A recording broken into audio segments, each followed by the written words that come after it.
Gracias, Ignacio. Fíjense que la semana pasada ocurrió el percance ese deviniente de la tormenta y por tal razón se suspendieron actividades lunes y martes.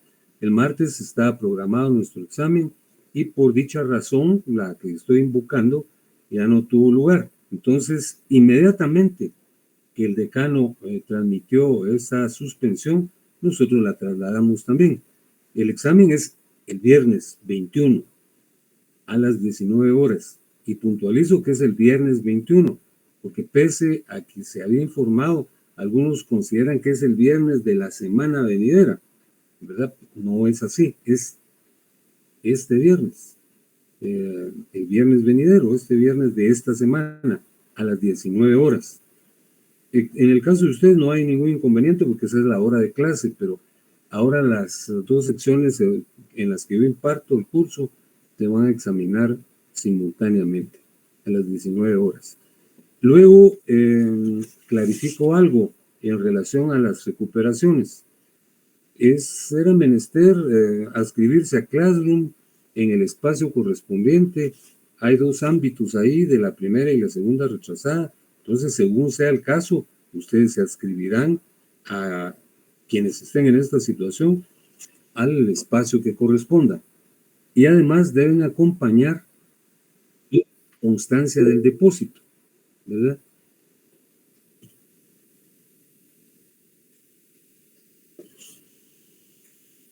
Miren, me dicen que hay clase de derechos humanos, pero yo les expongo que oficialmente yo no fijo las fechas.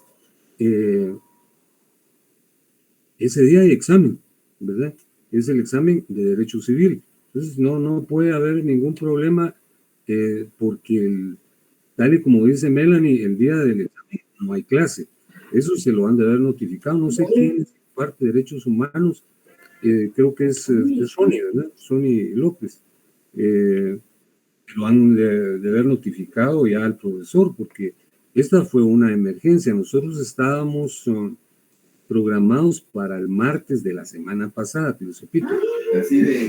No, Lick, es que este licenciado es Jorge González, él le ha dicho que cuando hay examen, él no da clase.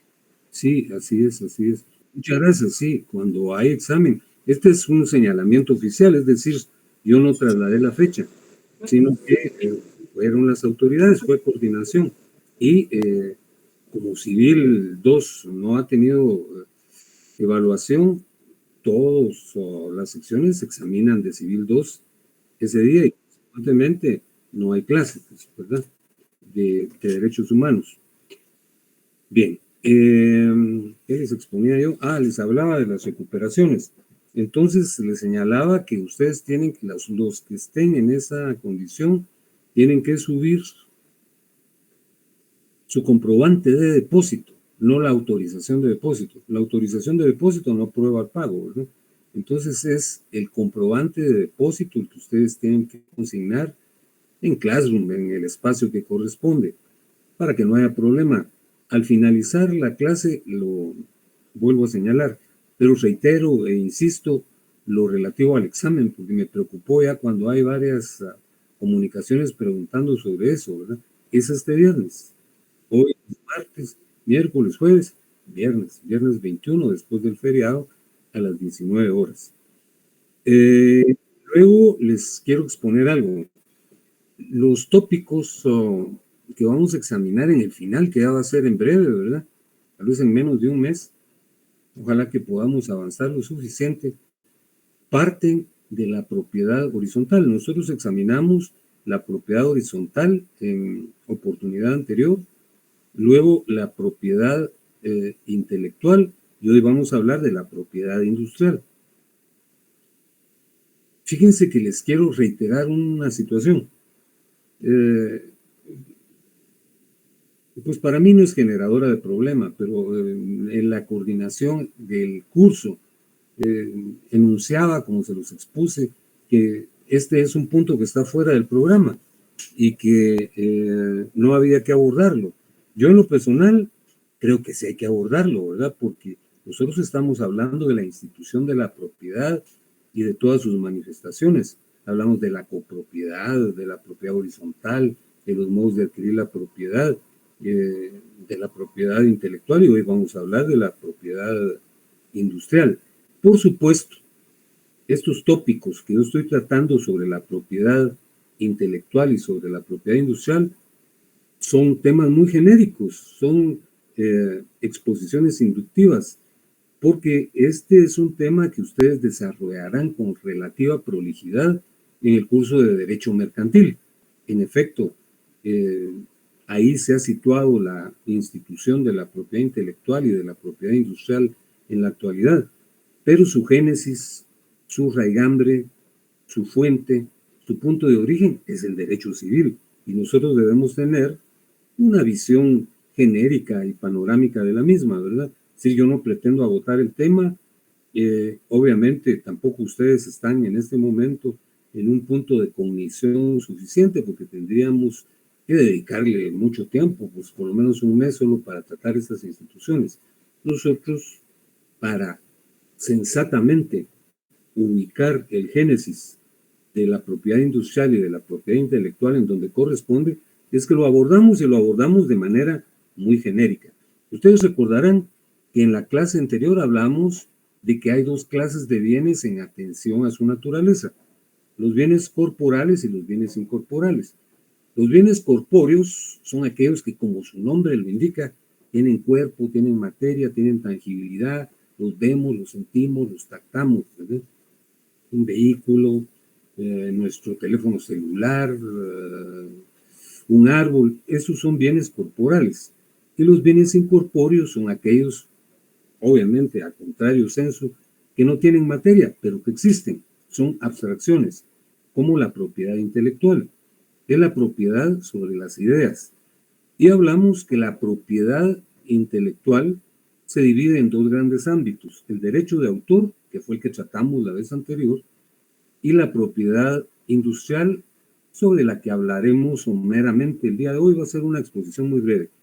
Dijimos que la propiedad intelectual surge en la Edad Media, ¿verdad?, con la intervención de los mecenas, proporcionando patrimonio a los artistas. El mecenazgo y los mecenas es una institución que se refiere a personajes poderosos. Apoyaban económicamente a los artistas. Los artistas siempre han estado excluidos de la obtención de recursos, ¿verdad? Hasta se dice que en países tercermundistas como acá, los artistas viven literalmente en una exclusión económica muy significada, ¿verdad? Solo los significados artistas que por alguna u otra razón se trasladan al extranjero obtienen reconocimiento, porque aquí somos un país en ese sentido muy limitado, ¿verdad? Les ejemplifico a Ricardo Arjona, ¿verdad?, que es una muestra clara de este aspecto, que tuvo que irse para ser reconocido, ¿verdad? Y lamentablemente personajes tan significados, ¿verdad?, como el mismo Miguel Ángel Asturias tuvieron que irse para obtener reconocimiento. Entonces, en la Edad Media se vivía también una situación de esa índole, ¿verdad? Los artistas eran marginados, y no fue sino hasta que resultaron patrocinándolos los mecenas, así se llamaban a los protectores de los artistas, posibilitando que ellos editaran sus obras o esculpiesen efigies o realizasen valiosas pinturas, y que luego, cuando las vendían, ellos se quedaran con esos recursos. Y dijimos que el primer privilegio, que así se llamaba, que confirieron los mecenas fue a un editor, Aldo Manuncio. Y dijimos que la propiedad intelectual recae específicamente sobre la creación de obras literarias y científicas, y que hay autores y coautores, y que existen los derechos conexos también, los explicamos. Hablamos de los derechos que asisten a los autores, que son de dos clases: el derecho moral, que significa que los autores pueden tutelar sus obras impidiendo que sufran atentados dañosos, que las plagien, que las alteren, ¿verdad? pueden abstenerse de publicar su nombre, publicar con un seudónimo, y pueden también obtener recursos. Esos son los derechos patrimoniales, ¿verdad? Y ejemplificamos con autores muy conocidos, no de Guatemala, ¿verdad? Que se han hecho millonarios con la publicación de sus obras, como el Código Da Vinci, ¿verdad? Por ejemplo.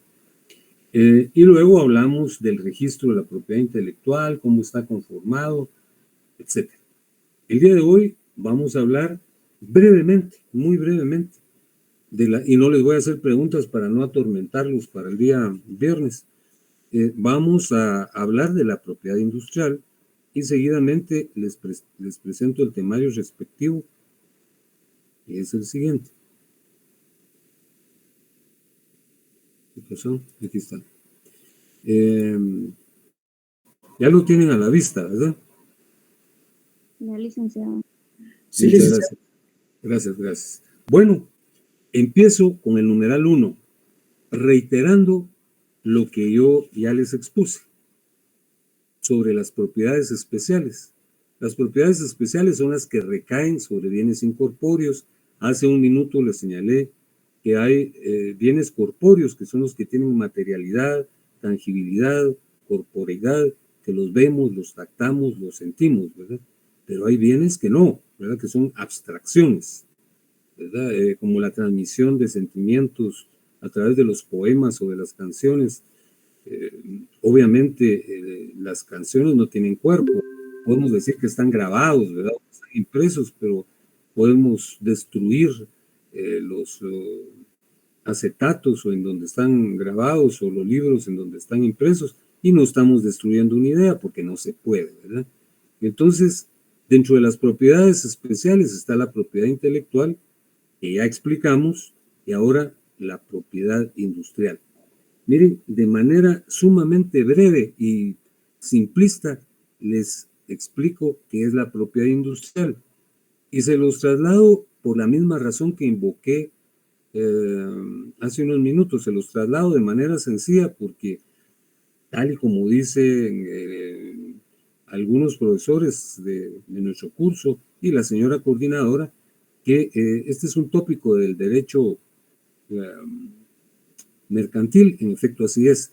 Entonces ahí se presentan definiciones muy alambicadas y complejas y detallistas, que en este momento tal vez sea inconveniente trasladarlas, ¿verdad? Porque resultan a veces abstrusas, confusas y hasta oscuras. Yo les presento una definición muy sencilla, está contenida en 2 renglones y medios. Aquí decimos qué es la propiedad industrial. Fíjense que la propiedad industrial recae sobre 2 aspectos, sobre los inventos. Por eso digo yo que es el derecho que se reconoce al inventor sobre un invento que tiene que tener 2 características: ser un invento, ser una producción, una creación técnica para la explotación industrial, ¿verdad? Verbigracia, les ejemplifico con algo que ustedes han de advertir porque son muy jóvenes, como una obsolescencia, pero yo soy un anciano, viví esa época, ¿verdad? Fíjense que no hace demasiado tiempo, ¿verdad? Pues muchos de ustedes no habían nacido en esa época, pero digamos a principios de los años 80 todavía las redacciones en las oficinas se hacían con máquinas de escribir. Se hacían con máquinas de escribir, ¿verdad? Y la tecnología las fue mejorando, etcétera, y habían máquinas exóticas que tenían características muy peculiares, de máquinas eléctricas y todo, pero de repente apareció la computadora, ¿verdad? Realmente eso es verdaderamente sorprendente. Fíjense que, por ejemplo, en las notarías debía tener una secretaria sumamente eficiente, o el mismo notario redactaba en su protocolo las escrituras de una manera límpida y puntual, se llevaban un montón de tiempo, se encerraban para que nadie perturbara su atención, ¿verdad? Ahora no, ¿verdad? Ahora en minutos se reproduce una escritura pública. Entonces, ese fue un avance significativo. Eso es un invento, porque es producto del ingenio humano, tiene carácter técnico y lógicamente permite la explotación industrial. O el siglo anterior, ¿verdad? Cuando aparecieron los automotores, ¿verdad? Con Henry Ford, por ejemplo, ¿verdad? O Mazda, ¿verdad? Que crearon los primeros automotores. Antes las traslaciones se hacían con corceles, habían carrozas, ¿verdad? Muy elegantes y todo, pero incómodas. De repente apareció en escena el vehículo, el automotor. Cada días hay una nueva inclusión en esos procesos. Se nos dice que pronto ya no se utilizará como combustible la gasolina, sino la electricidad, etcétera. Entonces, esas son las invenciones, ¿verdad? O quien hizo la invención del calentador de agua.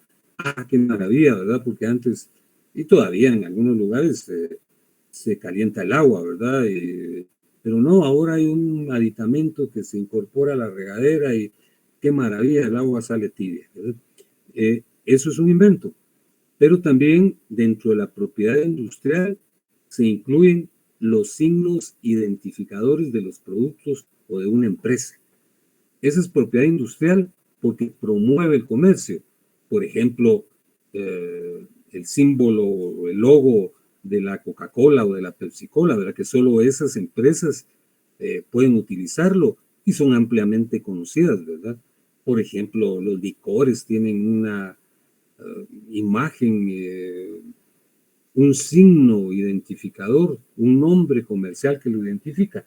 Entonces, la propiedad industrial se circunscribe a esos dos ámbitos, a los inventos, siempre que tengan las características que yo les señalé, y a los signos identificadores de los productos comerciales, de los productos de una empresa o de la propia empresa, ¿verdad? Ahora veamos qué es un invento. Fíjense que la invención es un producto del ingenio humano para generar algo nuevo que tenga utilidad colectiva.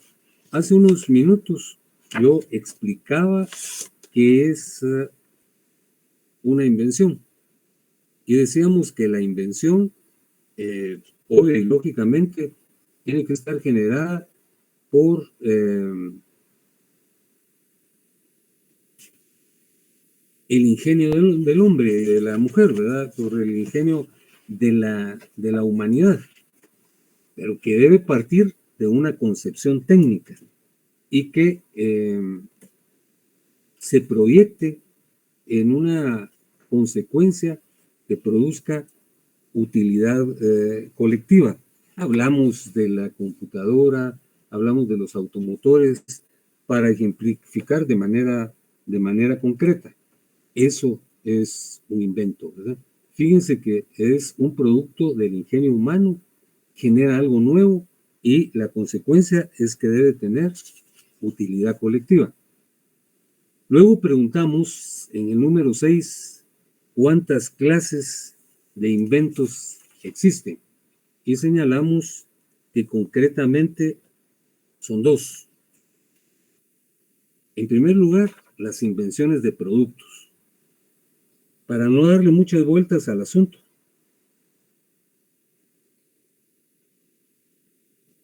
las invenciones de productos se refieren a la creación de aditamentos, de artilugios, de maquinarias, de sustancias, de aparatos, como las computadoras. Esa es una invención de un producto, o como los vehículos, o como el calentador que yo les señalé.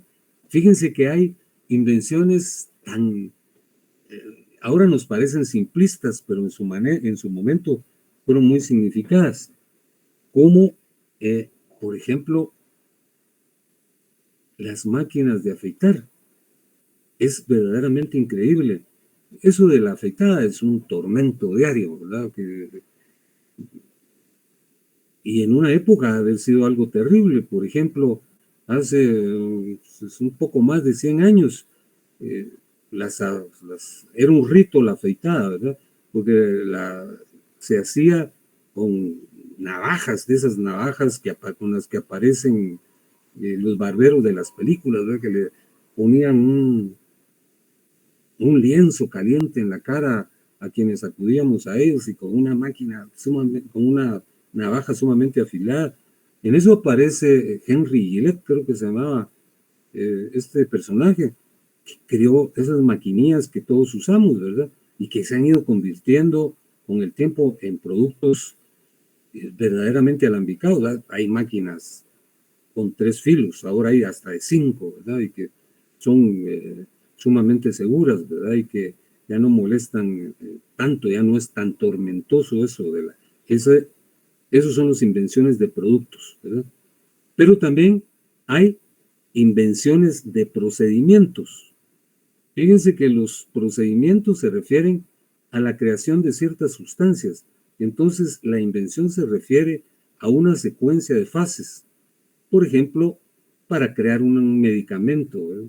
Un medicamento para atender algún tipo de dolencia, ¿verdad? Por ejemplo, el Excedrin contra la migraña, ¿verdad? Entonces, quien inventó la fórmula del Excedrin realizó un invento de un procedimiento. Unió, ¿qué es lo que tiene ahí? Es acetaminofén, cafeína y no sé qué otra cosa. Y es maravilloso, ¿verdad? Para las personas que tenemos ese problema. O otras sustancias, ¿verdad? Para atender, por ejemplo, la diabetes, ¿verdad? Entonces, existen medicamentos que hacen un control de la glucosa y que posibilitan también la generación de un producto hormonal que es el que regula el azúcar en nuestro cuerpo cuando la glándula correspondiente no la produce. Entonces, esas son invenciones de procedimientos. Entonces, el invento no solo es una creación del ingenio humano para generar algo que tenga utilidad pública, sino puede ser de 2 clases. Invenciones de productos que se refieren a algunas construcciones o generaciones bien concretas, como los aparatos y las máquinas, ya señalé las computadoras, el vehículo automotor, los calentadores, las máquinas de afeitar, y las invenciones de procedimientos que no se traducen en aparatos o máquinas, sino en una secuencia, en una serie de fases para generar ciertos productos, generalmente medicinales, o sencillamente productos como una crema que nos proteja de la radiación solar, ¿verdad? Nos la untamos y vamos a la playa o cuando salimos a correr día con día para que no nos produzca una reacción cancerígena. Entonces, esas son las invenciones de procedimientos. Hay 2 clases de inventos. Las características que debe tener un invento son las que yo estoy señalando en este momento. Dice en el 7.1, debe tener carácter técnico y manifestarse en el mundo físico. Porque si la solución del problema es meramente mental y no tiene carácter técnico, no es un invento. Entonces debe ser producto de una actividad técnica y traducirse en el mundo físico.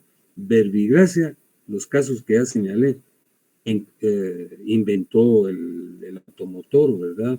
En sustitución de los carruajes alados por corceles, o quien inventó la computadora y que vino a sustituir la máquina de escribir, o una invención maravillosa que es el famoso teléfono celular.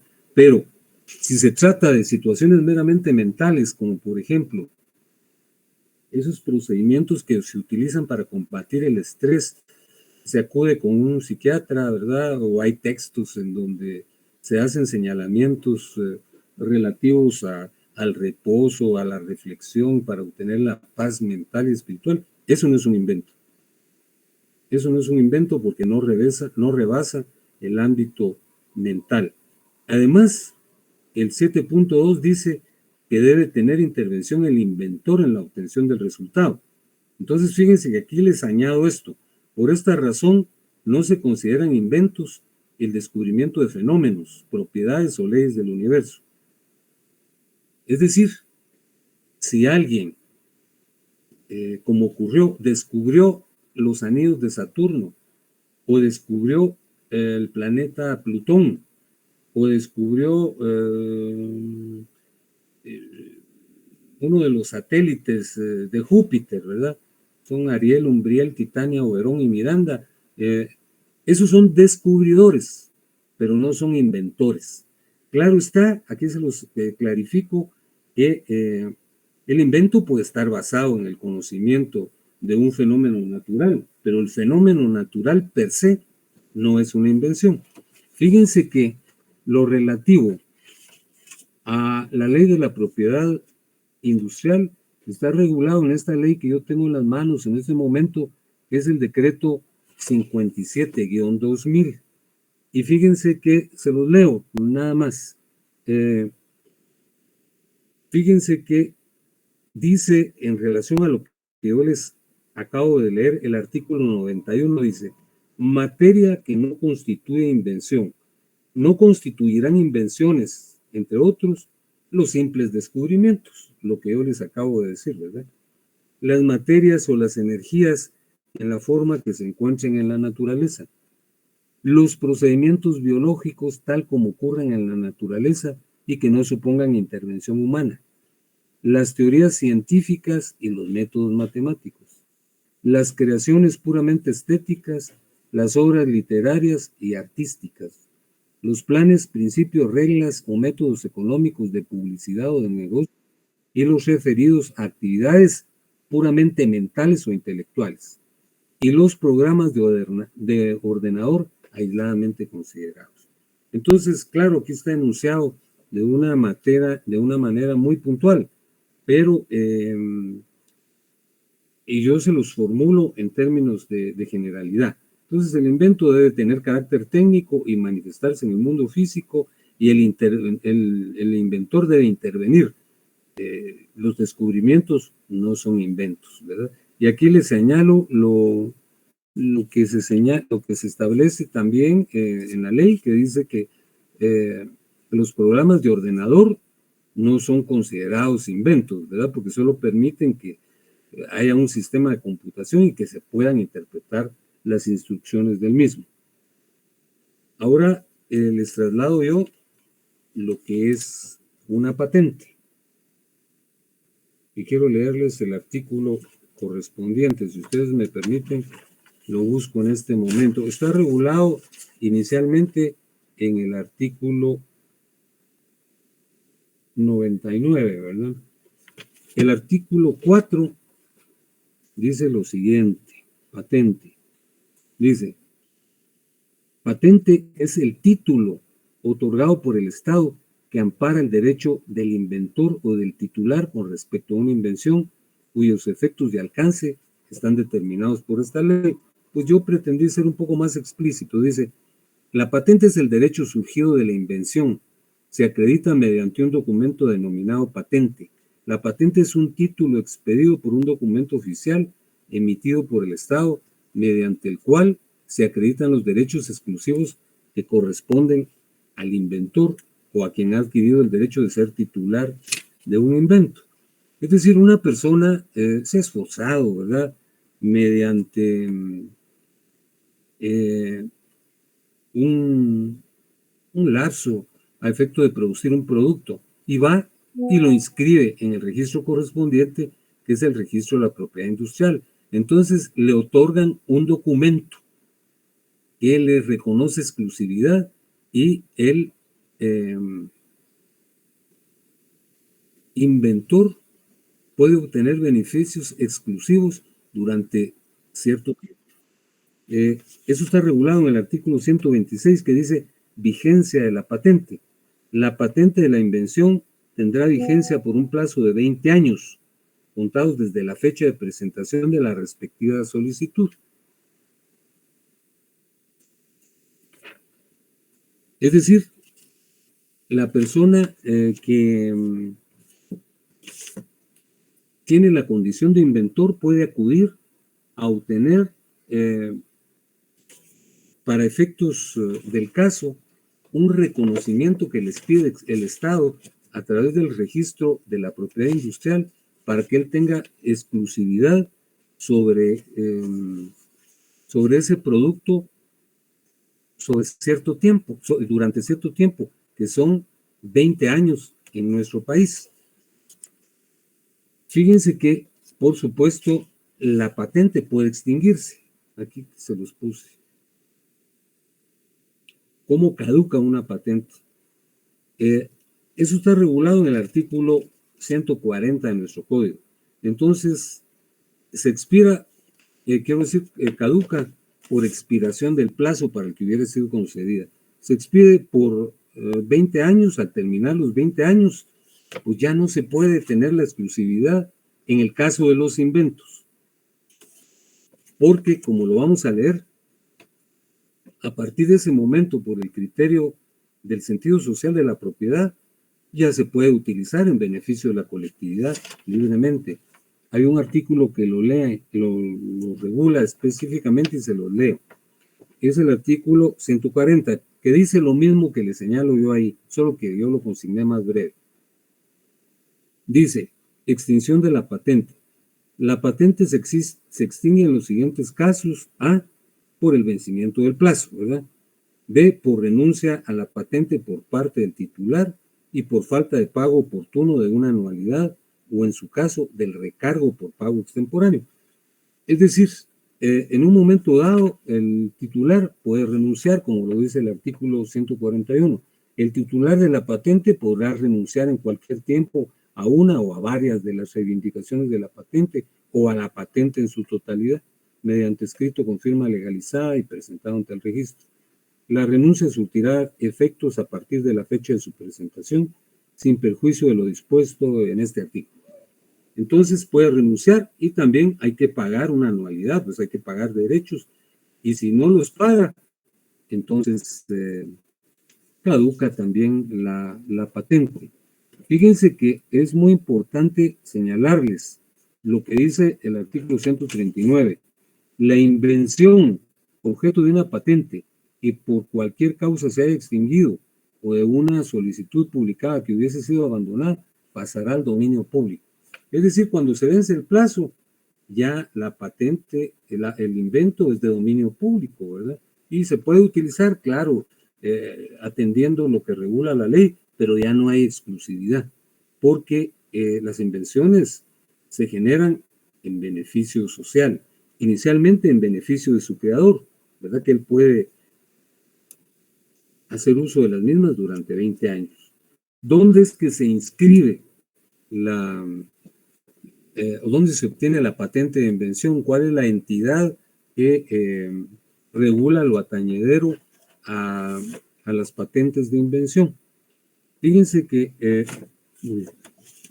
es el registro de la propiedad industrial, pero el registro de la propiedad industrial está ubicado también no solo físicamente, sino legalmente, dentro de el registro de la propiedad intelectual.